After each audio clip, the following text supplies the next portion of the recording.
Hi అండి, అందరికీ నమస్కారం. ఆంజనేయదేవి పుత్రుడైన ఆకాశవంత ఆంజనేయస్వామిని చూస్తుంటే మూర్ఛపోయిన లక్ష్మణస్వామి కోసం సంజీవిని పర్వతాన్ని ఆకాశంలో మోసుకొచ్చిన స్వామి గుర్తొస్తున్నాడండి.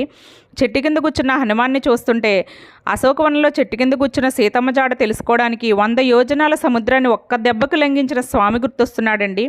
గుడిలో ఉన్న హనుమాన్ని చూస్తుంటే గుండెల్లో దాచుకున్న రాముణ్ణి గుండెలు చీల్చుకుని చూపించిన నిజమైన రామభక్తుడు కనపడుతున్నాడండి. ఈ విధంగా హనుమాన్ జయంతి రోజు ఆంజనేయ స్వామి గుడులన్నీ కూడా చక్కగా అలంకరించారండి. అసలు మనం దేవుణ్ణి హనుమాన్ని దర్శించినప్పుడు 3 సార్లు గుడి చుట్టూ తిరిగి ఒక్కొక్కసారి అంటే 3 సార్లు ఈ మంత్రాన్ని జపించుకోవాలంటండి. ఆంజనేయం మహావీరం బ్రహ్మ విష్ణు శివాత్మకం తరుణార్క ప్రభం శాంతం ఆంజనేయం నమామ్యహం అని 3 సార్లు కూడా స్మరించుకోవాలంటండి. అప్పుడు ఆయన యొక్క దీవెనలు మనకు ఉంటాయంట. మీరు ఎప్పుడైనా వెళ్ళినప్పుడు ఇలాగా స్మరించుకోండి.